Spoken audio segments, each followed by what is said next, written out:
Welcome back to The Explainer, everyone. Today, we're diving into a really fascinating, dramatic script adaptation of Washington Irving's absolute classic, Rip Van Winkle. We're going to break this whole thing down in just about 4 or 5 minutes in a really simple way. We'll explore exactly how a short stage play manages to brilliantly capture the passage of time, huge historical upheaval, and, well, the sheer stubbornness of human nature. Let's get right into it. What actually happens when you sleep through the birth of a nation? It's a wild thought, right?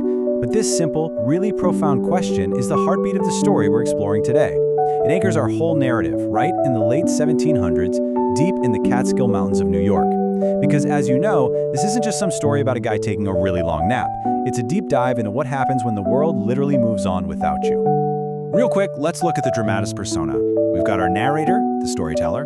Then there's Rip, our cheerfully lazy villager. His sharp-tongued wife, Dame Van Winkle. His dog, Wolf. A silent mountain man named Hendrik, and the villagers from both before and after the revolution. Scene 1. The lazy protagonist. So, the play opens in a small Dutch village just before the American Revolution. We meet a guy who is loved by literally everyone in town. Well, except maybe his wife. Rip just strolls in, whistling, totally carefree, until she hits him with this line, "The fence is broken, the roof leaks, the cow has wandered off again, and you stand there whistling like a fool." This fiery piece of dialogue instantly sets up that domestic tension, right? It establishes this hilarious, frantic pacing where she is stressing over the household, and he's just cheerfully pointing out that, hey, the fence has been broken for 3 years, so it can definitely wait one more day. It's a brilliant comedic setup. The playwright gives us these total opposites. You have the hard-working, sharp-tongued Dame Van Winkle on one side and the lazy, carefree Rip on the other. While she is having a meltdown over a leaking roof, Rip just decides, you know what, the sun is a bit too strong today. I'm just going to take my dog Wolf for a nice, relaxing walk in the mountains. For his health, obviously. Scene 2, the mountain escape. So Rip heads up the mountain seeking some peace and quiet, and the stage lighting shifts, getting cooler, a bit dimmer. We are stepping into the supernatural now. In the afternoon, he climbs the mountain. By dusk, he runs into Hendrik, this ancient, totally silent man lugging a keg around. Evening hits, and Rip is watching these ghostly figures playing ninepins in complete and utter silence. Then, night falls. He takes a sip from their mysterious keg, gets unbelievably sleepy, and right at midnight, boom, he falls into a deep sleep and the stage fades to black. Scene 3, the awakening. The stage lights come back up, but they're brighter now, different. Rip groggily wakes up, stretches, groans, and his first thought is pure panic.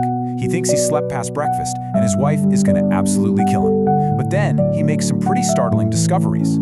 His joints are stiff and creaking. He reaches up to his face and feels this remarkably long beard that definitely wasn't there yesterday. The strange men are totally gone, and worse, his faithful dog Wolf is missing. Completely bewildered, he stumbles his way back down the mountain. Scene 4, waking to a new world. Rip finally makes it back to the village, but things are weird. He asks people where his house is, and literally no one recognizes him. They're looking at him like he's lost his mind.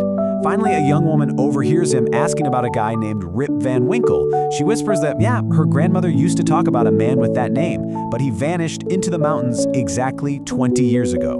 20. Just imagine the absolute shock of that number hitting him. He slept away 2 entire decades of his life. It's the huge emotional climax of the scene. And the historical shift going on in the background is just massive. Remember, he fell asleep in a pre-revolution village wearing old Dutch clothes, a loyal subject of a king. He wakes up in a post-revolution village, surrounded by people in modern 1790s attire who are now citizens of a brand new country. His entire world practically turned upside down overnight. But right in the middle of this macro-level historical upheaval, we get this really quiet, incredibly poignant exchange. Rip asks, "My wife, Dame Van Winkle," and the young woman gently replies, "She passed, sir, some years ago now." All that loud comedic bickering from the first scene is just gone. It leaves Rip grappling with the very real, tragic micro-changes of his own personal life. It's such a sobering moment.